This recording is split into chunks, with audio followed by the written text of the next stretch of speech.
Donc quelques mots sur Saint Joseph.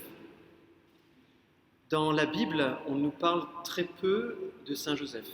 Saint Joseph, c'est quelqu'un de silencieux. Le plan du petit exposé, 3 parties. La première partie, c'est quelques traits de Saint Joseph. La deuxième partie, ça va être quelques personnages bibliques qui sont l'image de Saint Joseph. Et la troisième partie, Joseph a montré l'exemple à Jésus. Où on peut tourner la chose différemment, mais on le verra par la suite, que Jésus nous révèle qui est Joseph. Donc premier point, quelques traits de Saint Joseph. Le premier trait, c'est un homme, on va dire, sans charisme, extraordinaire. Ça n'a pas été, entre guillemets, un petit Dieu. Saint Joseph était un homme comme chacun d'entre nous. Dieu n'est pas raisonnable de confier à un homme normal son fils. Dieu n'est pas raisonnable. D'une façon générale, c'est ce que dit le cardinal Barbarin, Dieu n'est pas raisonnable. Et l'amour n'est pas raisonnable. D'ailleurs, on dit l'amour a ses raisons que la raison ignore. C'est pas raisonnable de confier à un être humain l'enfant Dieu, le sauveur du monde. Imaginez, nous on confierait même pas notre ordinateur, j'exagère, à un enfant, et lui va nous confier son fils. Impressionnant. Alors il y a, je ne sais pas si vous connaissez la pastorale des 100 ans de Provence, Gabriel devrait certainement connaître, donc qui relate à la façon provençale la nativité de Jésus. Et donc c'est très intéressant parce que on voit donc Joseph, Marie dialoguer. Donc là ils ne sont pas encore arrivés à Bethléem. Et Joseph dit « Ah, quelle misère! Nous sommes propres, va. Pas d'argent, pas de maison, et une femme qui va accoucher en pleine nuit, et par un temps pareil. N'aie pas peur, va. Attends, je vais te porter. » Donc il s'adresse à Marie. Et Marie de répondre « Je te demande pardon de te causer tant de soucis. » Puis Joseph de répondre « Mais je suis sûr que cela s'arrangera. » Mais quand même, le bon Dieu, il n'est pas raisonnable. Effectivement, quand on voit la situation Bethléem, on se dit, il n'est pas très raisonnable, Dieu. Quand je t'ai épousé, j'aurais dû poser mes conditions. Et Marie qui dit, tu regrettes ? Oh, écoute-moi bien, ma belle. Mais qu'est-ce que je suis ? Un pauvre rien du tout. Et le bon Dieu m'a donné le droit de te prendre par la main, de te porter dans mes bras, toi la mère de son petit, et tu voudrais que je regrette quelque chose ? Oh, mais un bonheur comme ça, je ne l'avais pas mérité, moi. Seulement qu'il nous aide un peu, le bon Dieu. Autrement, nous allons à la catastrophe. Et il y aura des gens pour dire que c'est de ma faute.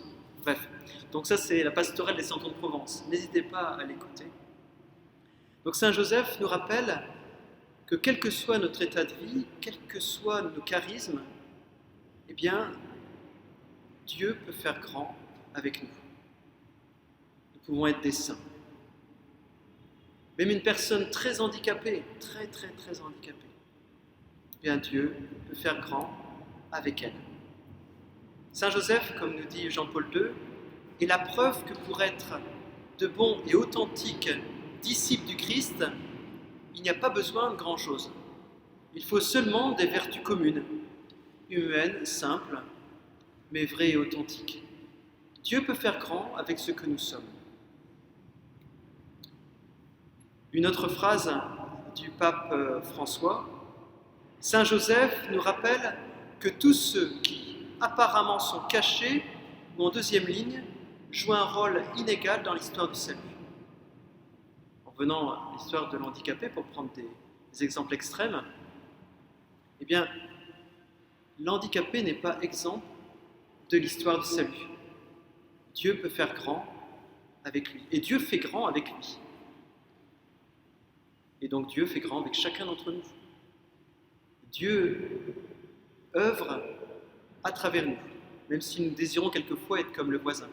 Dieu œuvre à travers nous. L'histoire s'accomplit à travers nos faiblesses. Donc, comme pour Saint Joseph, Dieu agit en nous malgré nos faiblesses. Donc c'était le premier point. Le deuxième trait de Saint Joseph, c'est un homme qui a confiance en Dieu. On parle souvent du fiat de la Vierge Marie. Donc Marie qui a dit oui à l'ange Gabriel de prendre le Sauveur. Très bien.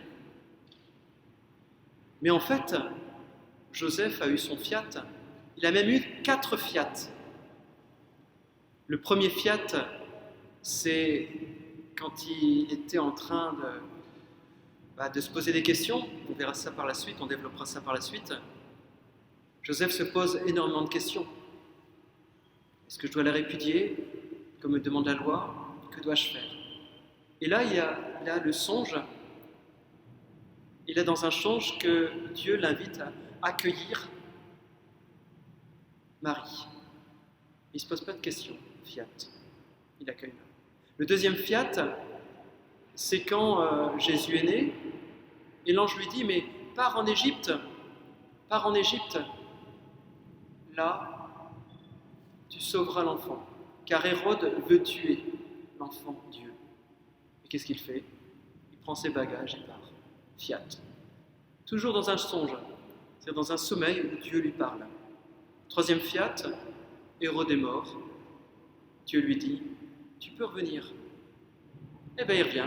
Alors peut-être qu'il avait il a peut-être recommencé du travail. Hein. Imaginez la situation, il part en Égypte, sans travail. Peut-être qu'il avait retrouvé du travail, et il revient. Il revient parce que, dans un songe, Dieu lui dit de revenir. Alors, certainement qu'il comptait arriver à Jérusalem, et puis, un autre songe, tac. Il y a le fils d'Hérode, qui n'est pas mieux que son père, donc Archelaüs, et qui dit en fait, mais ne retourne pas à Jérusalem, va à Nazareth, parce que sinon, Jésus risque de passer un mauvais quart d'heure, en quelque sorte. Et donc, dans chaque circonstance de sa vie, Joseph a su prononcer son fiat. C'est ce que nous dit le pape François dans sa lettre sur Saint Joseph. Tout comme Marie à l'Annonciation.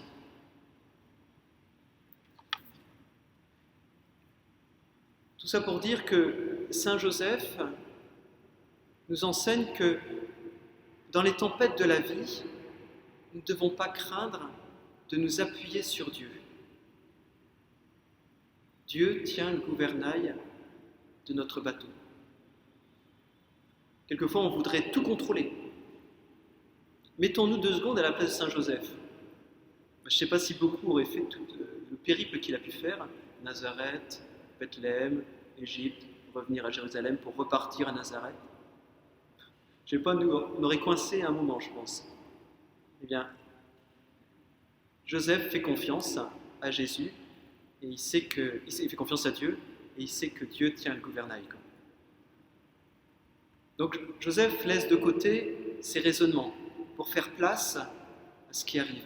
Alors c'est pas de la fatalité, hein. Quelquefois il dit allez, c'est Dieu qui veut. Non, il s'est battu. Hein. Je veux dire, il a essayé de trouver dans une auberge pour accueillir l'enfant Dieu. Il a aménagé certainement les tables. Il s'est battu. Hein. Et puis quand il n'y arrivait plus, que ta volonté soit faite. Je sais que tu ne m'abandonneras pas. Tu m'as confié une mission. Donc il ne s'abandonne pas à la fatalité. Hein. Non, il s'abandonne au Seigneur. Mais nous aussi, nous sommes invités à cela. Si le Seigneur a permis telle ou telle épreuve, même une maladie, il faut se battre contre cette maladie, mais aussi de se dire, le Seigneur est là. Le Seigneur nous guide. La vie spirituelle que Joseph nous montre n'est pas un chemin qui explique, mais un chemin qui accueille. On ne peut pas expliquer telle maladie, pourquoi je suis malade. On ne peut pas l'expliquer. Quelquefois, on peut l'expliquer, mais bon, très souvent, on ne peut pas l'expliquer. C'est pas parce que j'ai péché, parce que j'ai fait telle chose. Non, ça c'est... Non. Joseph, en fait, sa situation, c'est parce qu'il avait péché. Sa situation était ce qu'elle était. Et en fait, donc la vie spirituelle que Joseph nous montre n'est pas un chemin qui explique, mais un chemin qui accueille. Une invité à accueillir et faire la volonté de Dieu. Un autre trait de Saint Joseph est un éducateur. Effectivement, on voit quand Jésus a 12 ans et qu'il est au temple et que Marie et Joseph le cherchent, et il est dit, une fois qu'ils l'ont retrouvé, entre parenthèses, Marie dit moi et Joseph, nous étions inquiets. On voit que c'était pas facile d'être un Joseph. Quelquefois, on peut se plaindre des enfants qu'on a, mais c'est facile d'avoir un petit Jésus comme enfant. En tout cas, il était un petit peu angoissé. Mais il est dit à la fin, donc à propos de Jésus, il grandissait en taille, en grâce et en sagesse. Et Jésus a grandi en taille, en grâce et en sagesse, pas simplement par l'opération du Saint-Esprit, mais grâce à Joseph et Marie, grâce à l'humanité de Joseph et de Marie. Et on verra ça par la suite, qu'en fait, Jésus a appris ce qu'il était, non pas Dieu, parce que moi je suis convaincu que Jésus savait depuis toujours qu'il était Dieu. Ça c'est une opinion théologique. Mais bon.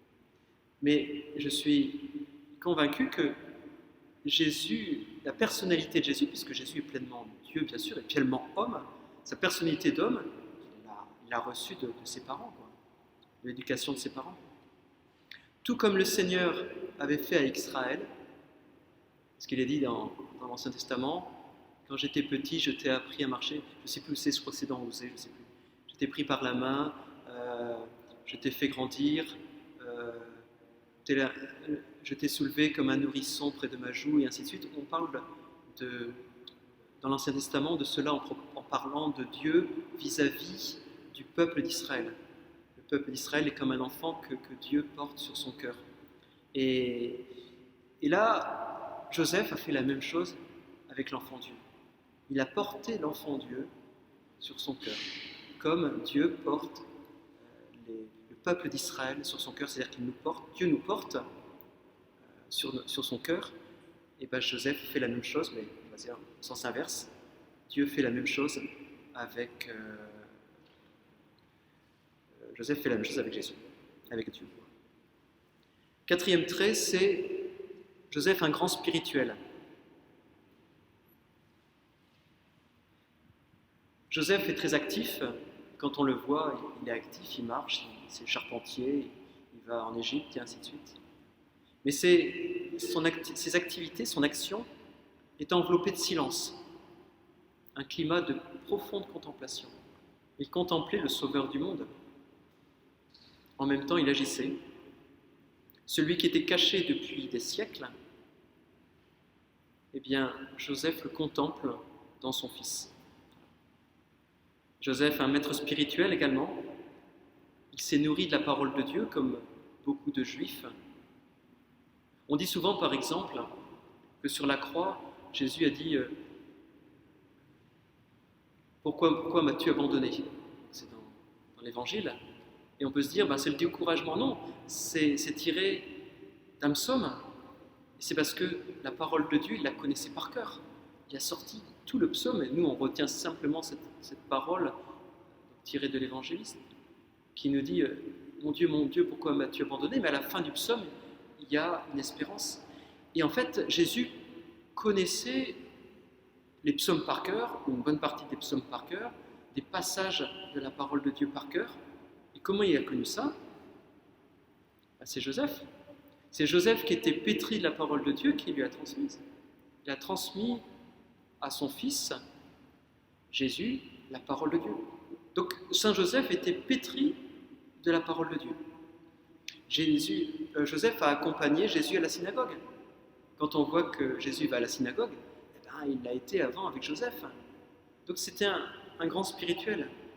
Jésus n'a pas tout appris d'une personne extérieure, on va dire, qu'est Dieu, quoi. Joseph était pratiquant, sinon Jésus il aurait eu du mal à pratiquer, quoi. Jésus a tout appris de Joseph, quoi. Voilà. La deuxième partie, donc, quelques grands personnages, Abraham, Joseph, prince d'Égypte, c'est-à-dire Joseph avant Moïse, donc Abraham, Joseph, prince d'Égypte, et Jean-Baptiste, qui sont à l'image de Saint Joseph. Donc d'abord Abraham. Imaginons d'abord, avant de parler directement d'Abraham, voyons Saint Joseph. Ça n'a pas dû être évident, imaginer la situation. Il a vécu une situation il devait être tiraillé entre accueillir Marie, qu'il aimait à la folie, et suivre la loi qui lui disait de la répudier. Alors, il n'allait pas jusqu'à la lapider, mais forcément, s'il la répudiait, elle allait être lapidée un jour ou l'autre, quoi. Et imaginez la situation. C'est une situation incroyable, quoi. Je vais vous lire le passage dans Saint Matthieu. « Voici comment fut engendré Jésus-Christ. Marie, sa mère, avait été accordée en mariage à Joseph. Avant qu'ils aient habité ensemble, elle fut enceinte par l'action de l'Esprit Saint. Joseph, son époux, qui était un homme juste, on y reviendra sur l'homme juste, et ne voulait pas la dénoncer publiquement, décida de la renvoyer en secret. » On voit la bonté, déjà renvoyée en secret. « Comme il avait formé ce projet, voici que l'ange du Seigneur lui apparut en songe et lui dit, Joseph, fils de David, ne crains pas de prendre chez toi Marie, ton épouse, puisque l'enfant qui est engendré en elle vient de l'Esprit Saint. » Et qu'est-ce qu'il fait? Il l'accueille. Elle enfantera un fils et tu lui donneras le nom de Jésus, car c'est lui qui sauvera son peuple de ses péchés. Donc en fait, le tiraillement incroyable. Et dans l'hymne acatiste, je ne sais pas si vous connaissez l'hymne acatiste, c'est un hymne qui se chante debout, qui a été écrit au 7e siècle. Acatiste, je crois que ça veut dire debout déjà. C'est pour ça que c'est un hymne qui se dit debout, en l'honneur de la Vierge Marie. Au 7e siècle, je crois que c'est pour remercier la Vierge d'avoir été libérée des musulmans, je crois. Je ne sais plus, peut-être au niveau de la Grèce, je n'ai pas fait à rechercher. Et donc il y a une stance dans cet hymne acatiste du 7e siècle où il est dit « Joseph, le sage, se troubla, secoué par une tempête de pensées contradictoires. Est-ce que je la garde? Est-ce que je la laisse? Qu'est-ce que je fais imaginer la situation? Il te fit, donc en parlant de la Vierge Marie, il te fit inépouser et te soupçonna d'un amour caché, toi irréprochable. » Toi, Marie, qui était irréprochable, et il te vit inépousée et était tenté de dire je ne peux pas l'épouser. Il te soupçonna, il a été tenté de la soupçonner d'un amour caché. Imaginez la situation. Donc Joseph cherche à faire la volonté de Dieu et il est prêt au renoncement le plus radical, nous dit le pape François. Il est prêt à faire la volonté de Dieu et à renoncer à Marie. Alors pourquoi parler d'Abraham? Puisqu'au début je parlais d'Abraham. Parce qu'Abraham a fait exactement la même chose avec Isaac. L'être cher d'Abraham, c'est Isaac, son fils, il est invité à l'immoler. C'est très beau, en même temps c'est tragique. En tout cas c'est très beau de voir, il y a Isaac qui porte le bois. On dit même, je crois, qu'il porte le feu, parce que le briquet n'existait pas. Il porte le feu, et puis Isaac se tourne vers Abraham et dit, mais je vois le bois, je vois le feu, mais où est la victime? Et Abraham de dire, Dieu y pourvoira. Imaginez la situation. Joseph a vécu la même chose. Alors là, l'être cher de Joseph, c'est Marie. Dieu éprouve la foi de Joseph, comme il a éprouvé la foi d'Abraham. Et Dieu a trouvé la foi dans le cœur de Joseph.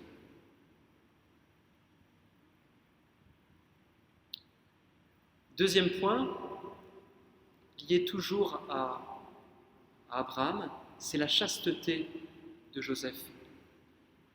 Joseph, son époux, était un homme juste. Il est dit. Un homme juste, ça veut dire qu'il est ajusté à Dieu. C'est comme en musique. Un instrument est juste quand la note est ajustée aux autres notes. Quand notre La n'est pas ajustée au La des autres instruments, c'est pas juste. Et être juste, au niveau spirituel, c'est exactement la même chose. Faire la volonté de Dieu.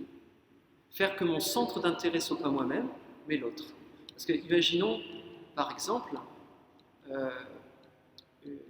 un instrument qui dise non, moi je n'écoute pas les autres, je fais que mon morceau avec les notes que j'entends, avec mon accord et ainsi de suite. Ça donne quelque chose d'affreux. Nous sommes invités tous, comme Joseph, à être ajustés, être justes. Et c'est ce qui est dit donc dans le passage qu'on a lu dans Saint Matthieu. Il était juste, un homme juste. Qui dit juste dit chaste, c'est-à-dire il ne fait pas sa volonté, mais la volonté de Dieu. Il fait que son centre de gravité n'est pas lui, mais Dieu. Et la chasteté, nous sommes invités tous à la vivre. Il n'y a pas que les religieux et religieuses. Nous sommes tous invités à la chasteté. C'est-à-dire à faire, par exemple quand on est marié, à faire que mon centre de gravité soit l'autre. À respecter l'autre, respecter la femme, respecter l'homme, comme étant centre de gravité. Et non pas, moi je suis le grand centre de gravité, et tout tourne autour de moi. Et dans ce cas-là, on devient despote, on devient totalitaire, on devient dictateur, et ainsi de suite. Et la chasteté est à vivre dans une vie de couple. Et justement, les consacrés sont là pour nous rappeler que eux le vivent de façon radicale, sont là pour nous rappeler que nous sommes invités à cette chasteté, qui que nous soyons. Même un jeune est invité à la chasteté, à respecter l'autre, et à ne pas vivre que pour lui.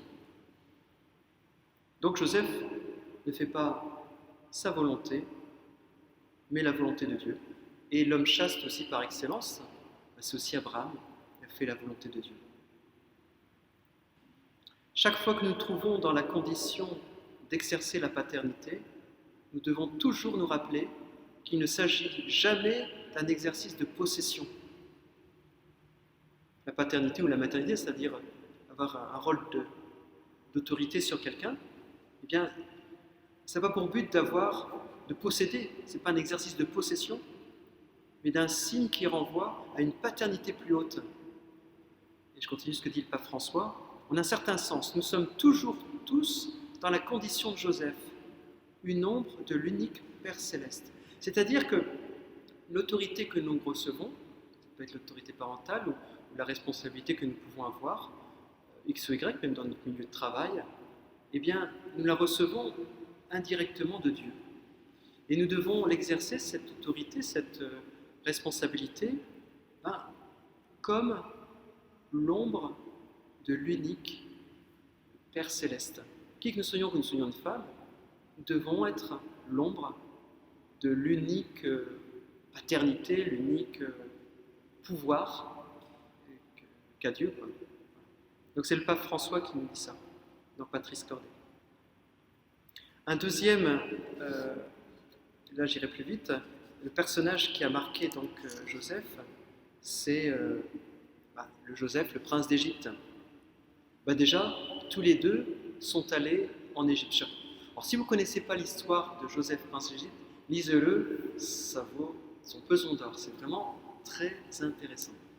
Et donc, Joseph a été vendu par ses frères, parce que ses frères étaient jaloux, je ne vais pas développer, et donc vendu par ses frères, il arrive en Égypte comme esclave, comme serviteur, et très vite, vu les songes qu'il a, il arrive comme intendant de Pharaon. Donc en gros, la deuxième personne au niveau du pouvoir en Égypte. C'est lui qui gère tous les biens matériels, toutes les réserves en nourriture d'Égypte.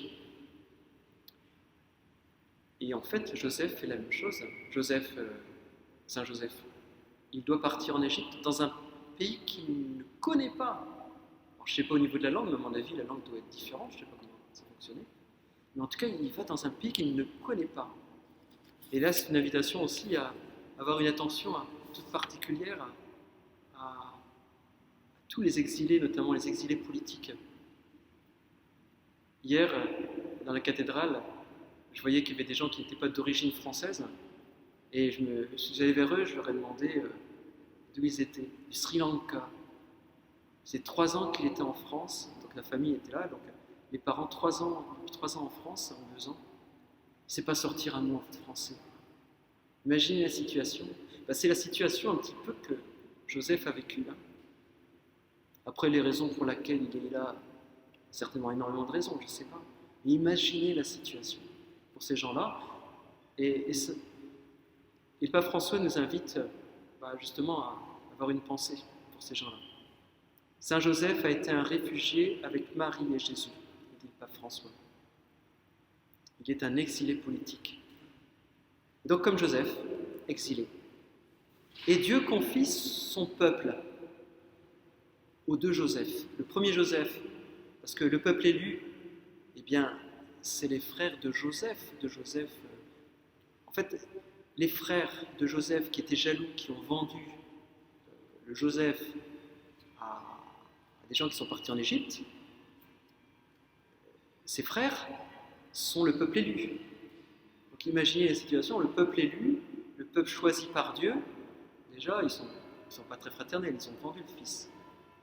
Le fils, donc Joseph, qui est intendant du Pharaon, après tous les déboires, va finalement pardonner à ses frères, je ne dis pas comment, parce que dans ce cas-là, je mets pour quelques minutes, quelques heures, il va pardonner à ses frères et il va leur donner de la nourriture, eux qui connaissent la famine.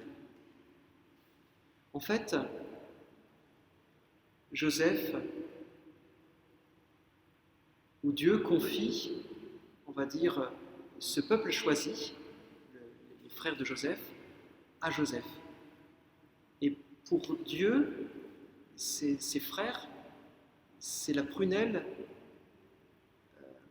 des yeux de Dieu. Parce que le peuple choisi, le peuple élu, c'est vraiment la prunelle. Le peuple d'Israël est la prunelle de Dieu. C'est la prunelle. Et là, c'est vraiment la souche, la base du peuple de Dieu. Et Dieu confie sa prunelle, même s'ils ont vendu Joseph, le reconfie à Joseph. Donc, et là, c'est pareil avec le Saint Joseph. Dieu confie à Saint Joseph ce qu'il y a de plus précieux, qu'est son fils Jésus et Marie.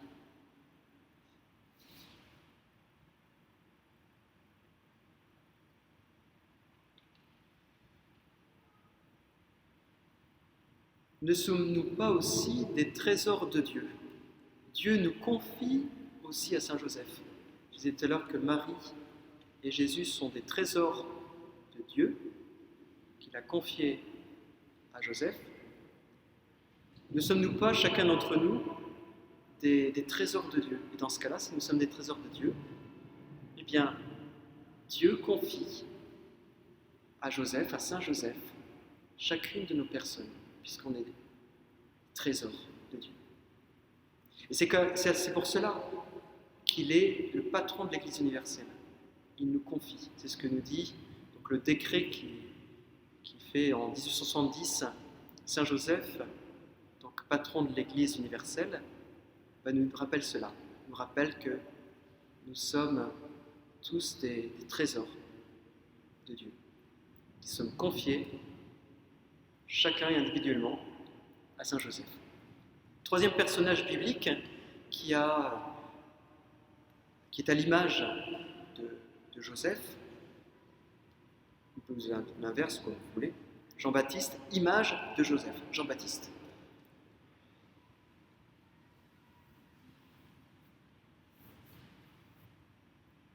On ne sait pas à quel âge est mort Joseph. Par contre, ce qu'on sait, c'est que le Talmud, c'est-à-dire la loi juive qui est bâtie sur le quotidien, sur l'expérimentation, dit qu'en fait, il est important de se marier à 20 ans. Donc on peut supposer que Joseph soit marié à 20 ans, même si la tradition dit qu'il était âgé. Il n'est que la tradition. En tout cas, le Talmud dit qu'on se marie à 20 ans. Et la moyenne d'âge à l'époque, c'est 50 ans. Donc ça veut dire que Jésus, donc Joseph serait mort à 50 ans, c'est-à-dire qu'il aurait vécu 30 ans avec Jésus.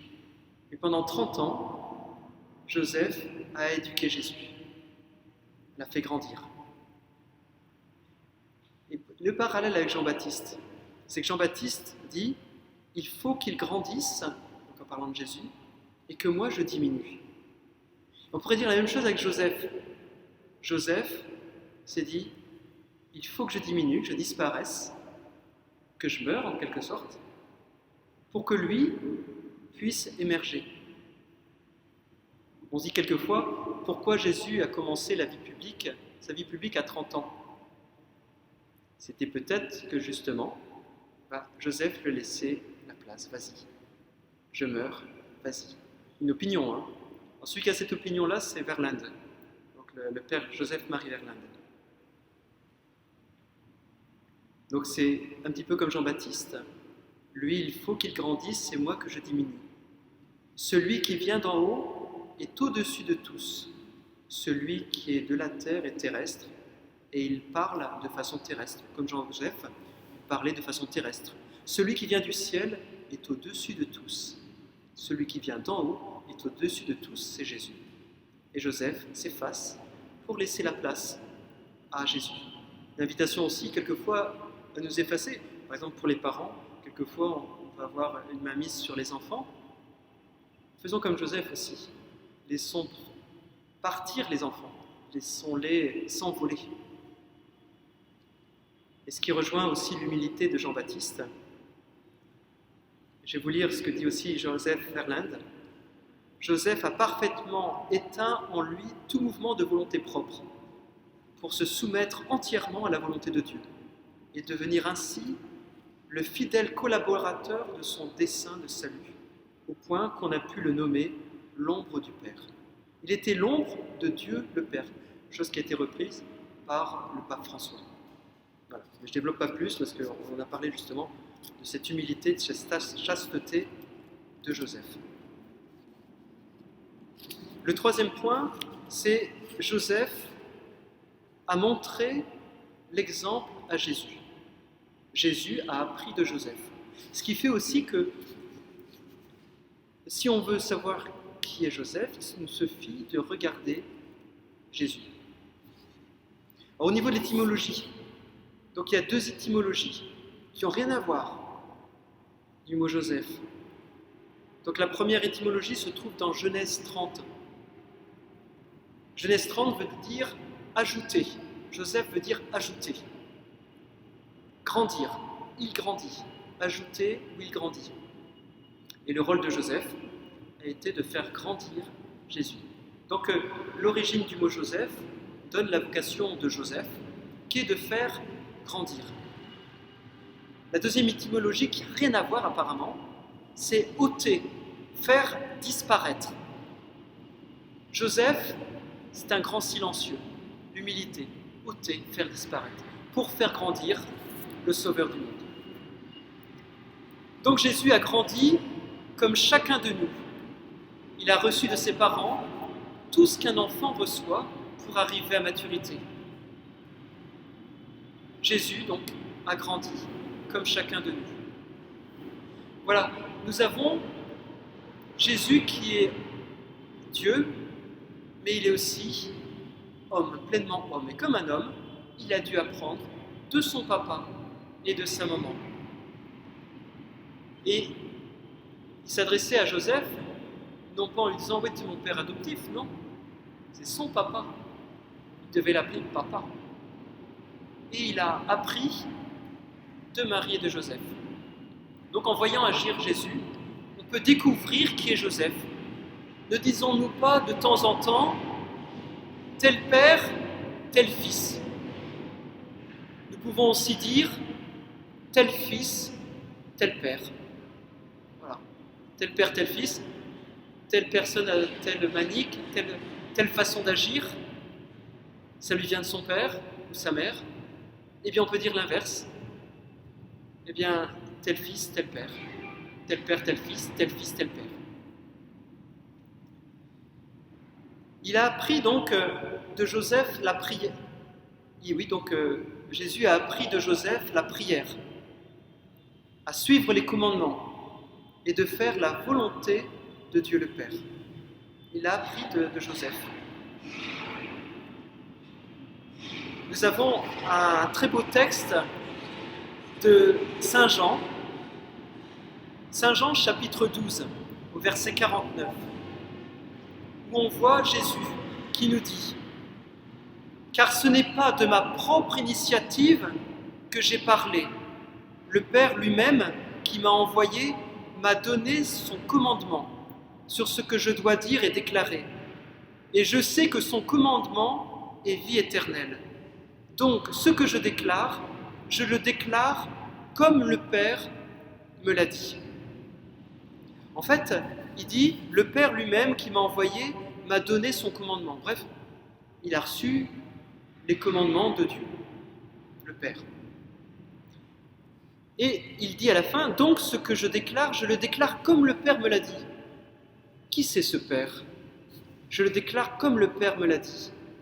Ça peut être Dieu le Père, effectivement, et c'est pour ça que la Bible met un P majuscule, comme le Père me l'a dit. Mais ça peut être je le déclare comme Joseph me l'a dit. Donc, je fais le commandement de Dieu, je suis les commandements de Dieu que Dieu m'a donnés, et je le fais comme le Père, c'est-à-dire comme Joseph me l'a dit. Donc Joseph a éduqué Jésus. Joseph a aussi aidé Jésus à parler à son Père. Je pense que ça ne lui est pas descendu du ciel en quelque sorte, la prière, le fait de parler à Dieu le Père. C'est qu'il a vu son papa, sa maman, parler à Dieu. Quand il dit dans Jean 17, ainsi parla Jésus, puis il leva les yeux au ciel et dit, « Père, l'heure est venue, glorifie ton Fils, afin que le Fils te glorifie. Ainsi, comme tu lui as donné pouvoir sur tout être de chair, il donnera la vie éternelle à tout ce que tu lui as donné. Or, la vie éternelle, c'est qu'ils te connaissent, toi, le seul vrai Dieu, et celui que tu as envoyé, Jésus-Christ. » En fait, on voit Jésus qui parle à Dieu le Père. Et Jésus a appris de Joseph à parler à Dieu le Père.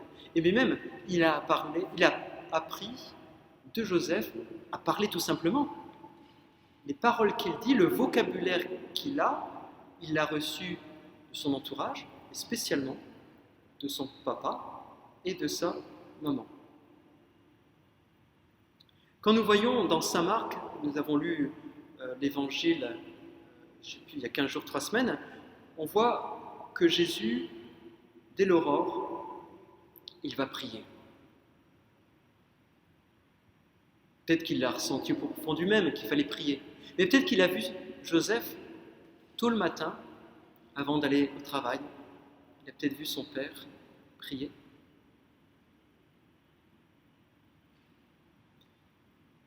La prière s'apprend avec les yeux, nous dit le cardinal Barbarin. Il a vu Joseph prier. Quelqu'un qu'on a devant nous en train de prier, cela nous incite à prier. C'est ce que nous dit le cardinal Barbarin. Jésus a vu prier Joseph et Marie. Rappelons-nous Charles de Foucauld, que le père à l'épée aime bien.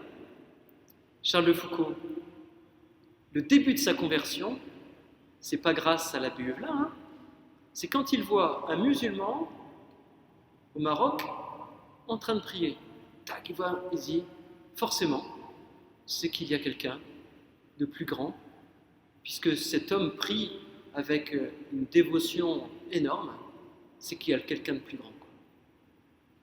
C'est la prière qui permet de découvrir la prière. C'est voir quelqu'un prier qui nous fait découvrir la prière. Dans la vie, on peut dire aussi dans la vie cachée de Nazareth, Jésus a appris à faire la volonté du Père à l'école de Joseph. Que ta volonté soit faite. Voilà. Une autre chose aussi que nous dit le cardinal Barbarin, il dit le mot de Père pour parler de Dieu a des incidences. Comment dire ça ? Quelquefois, on nous dit, telle personne a un père qui était difficile avec cette personne. Et du coup, cette personne a du mal à s'adresser à Dieu comme un père. Quelquefois, notre image de père est abîmée parce qu'on a pu vivre. Et du coup, on a du mal à s'adresser à Dieu comme un père. On le voit différemment que Dieu. Imaginez quelqu'un qui était agressé par son père, comment peut-il dire « Toi, Dieu le Père, je t'aime » et ainsi de suite. C'est difficile. Et le cardinal Barbarin dit c'est l'inverse aussi. L'inverse est vrai aussi. C'est-à-dire, Jésus a pu s'adresser à son Père comme à un Père du ciel parce qu'il avait une belle image de son Père. Pour lui, quand il disait papa ou père, ça voulait dire quelque chose. C'est comme s'il avait tout dit. Et donc on peut dire que quand Jésus s'adresse à son Père, quand il dit notre Père entre guillemets, c'est-à-dire papa chéri, Abba Père. Il a dû dire papa chéri à son papa, Abba Père. Ça voulait dire quelque chose. Il avait une représentation, quand il s'adressait à Dieu le Père, il avait une représentation incroyable dans la personne de Saint Joseph. Jésus, ce n'est pas quelqu'un de désincarné, c'est quelqu'un qui s'incarne. Il a pris de Joseph, le travail. On se réfère souvent à Jésus charpentier, le fils du charpentier. C'est pas péjoratif, on pourrait dire, effectivement dans la Bible, quelquefois c'est péjoratif. C'est le fils du charpentier. Mais pour lui, Jésus, ça devait être un compliment. C'est le fils du charpentier, le bon charpentier. Vous verrez dans le Nouveau Testament, c'est très on ne peut pas croire en lui, c'est le fils du charpentier. Non. Jésus a appris de Joseph la valeur, la dignité et la joie de ce que signifie manger le pain, fruit de son travail. C'est ce que nous dit le pape François. Il est dit dans Saint Jean chapitre 5, c'est Jésus qui dit ça, « Mon Père est toujours à l'œuvre et moi aussi je suis à l'œuvre. » Eh bien, effectivement, c'est Dieu le Père qui est toujours à l'œuvre. Et moi aussi, je suis toujours à l'œuvre, Jésus. Mais c'est valable également pour Joseph. Il devait bosser. Ce n'était pas un fainéant. Mon Père est toujours à l'œuvre. C'est ce que ça représente. C'est valable pour le Père, mais aussi pour Saint Joseph. Quand, par exemple, dans les évangiles, on nous parle d'argent. Par exemple, quand celui qui a moissonné avait énormément de blé, à tel point qu'il a dû construire des greniers. Et puis voilà qu'il décède une fois qu'il a construit ses greniers. Donc Jésus pointe du doigt le fait que c'est pas quand on meurt en quelque sorte, on meurt nu, il n'y a plus rien, L'argent, qu'est-ce que c'est? Et quand il dit aussi par rapport au pauvre Lazare que le riche qui était aveugle par son argent, il ne voyait pas le pauvre Lazare. Et c'est des exemples qu'il a pu vivre, parce que Joseph a dû régler ses comptes, il a dû voir des gens qui ne pouvaient pas payer. Joseph sait ce que c'est manquer d'argent quand il partait en Égypte. Eh bien Jésus sait ce que c'est de l'argent. Jésus l'a appris de Joseph. Et donc, n'hésitons pas à confier à Joseph nos difficultés financières. Joseph sait ce que c'est. Et Jésus aussi, parce qu'il l'a appris de Joseph. Jésus a appris de Joseph aussi l'esprit de service et de douceur, le lavement des pieds. Il nous dit, c'est un exemple que je vous ai donné afin que vous fassiez vous aussi comme j'ai fait pour vous. Saint Jean 13, 14. C'est un exemple que je vous ai donné afin que vous fassiez vous aussi comme j'ai fait pour vous. Mais Jésus n'a-t-il pas reçu cet exemple de Joseph? Joseph devait servir Marie. Alors Marie, on sait qu'elle était la servante du Seigneur, donc il n'y a pas de problème par rapport à ça. C'est dans la Bible. Mais Joseph devait servir à table, devait être un exemple. Et à son tour, Jésus a dit, prenez-moi comme exemple. C'est un exemple que je vous ai donné, afin que vous fassiez vous aussi comme j'ai fait pour vous.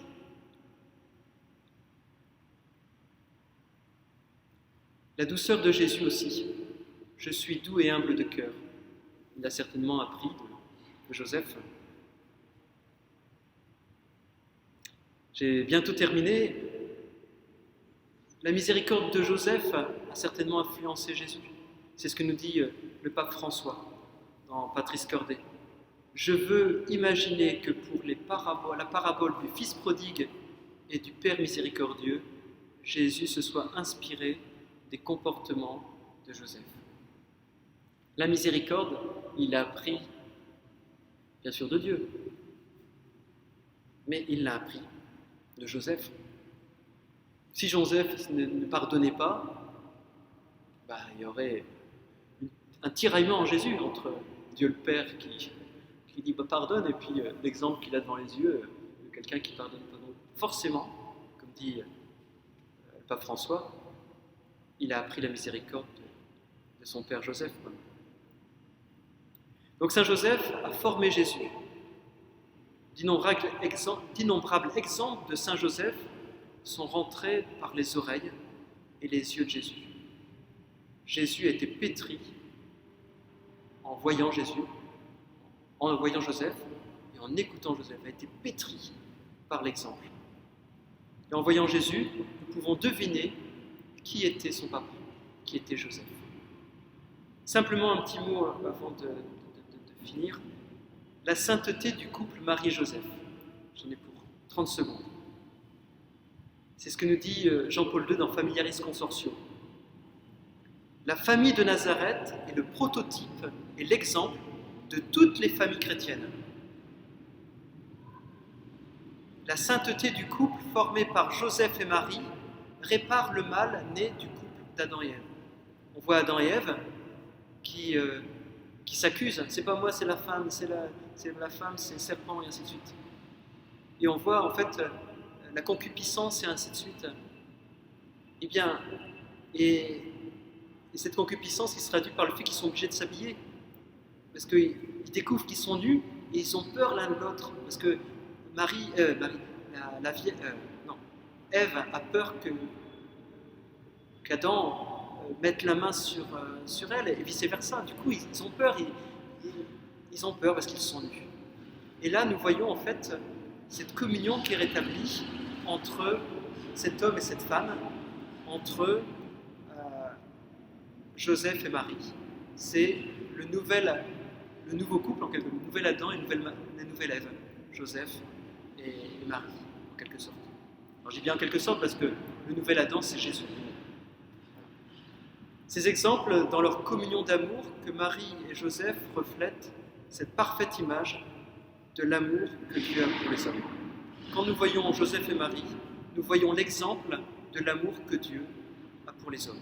Et quand nous voyons un couple qui s'aime à la folie, qui s'aime dans le pardon, dans la communion, symbolise le signe de l'amour que Dieu a pour les hommes.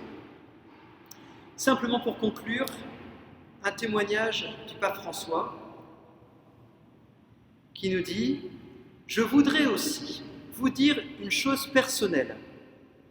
J'aime beaucoup Saint Joseph parce que c'est un homme fort et silencieux. Et sur mon bureau, dit le pape François, j'ai une image de Saint Joseph en train de dormir. Et en dormant, il prend soin de l'Église. Oui, il peut le faire, nous le savons, qu'il peut prendre soin de l'Église. Quand j'ai un problème, dit le pape François, une difficulté, j'écris un billet et je le mets sous Saint Joseph pour qu'il rêve de ce que je lui ai marqué, des projets, des difficultés, pour qu'il le rêve. Cela veut dire qu'il prie pour ce problème. Donc c'est ce que nous dit le pape François. Je vous invite peut-être à dire, alors je vais la dire parce que vous ne l'avez pas tous, la prière que le pape François nous propose pour cette année Saint-Joseph. Ceux qui l'ont sur la feuille, donc c'est la dernière page, on peut le dire ensemble, si vous voulez. Salut, gardien du Rédempteur, époux de la Vierge Marie, À toi, Dieu a confié son Fils. En toi, Marie a remis sa confiance. Avec toi, le Christ est devenu homme. Ô bienheureux Joseph, montre-toi aussi un Père pour nous et conduis-nous sur le chemin de la vie. Obtiens-nous grâce, miséricorde et courage, et défends-nous de tout mal. Amen. Saint Joseph, priez pour nous. Saint Joseph, priez pour nous. Saint Joseph, priez pour nous. Merci d'être venu. Et puis la semaine prochaine, il y a le Père Gabriel qui va nous parler également. J'espère que vous n'avez pas eu trop froid.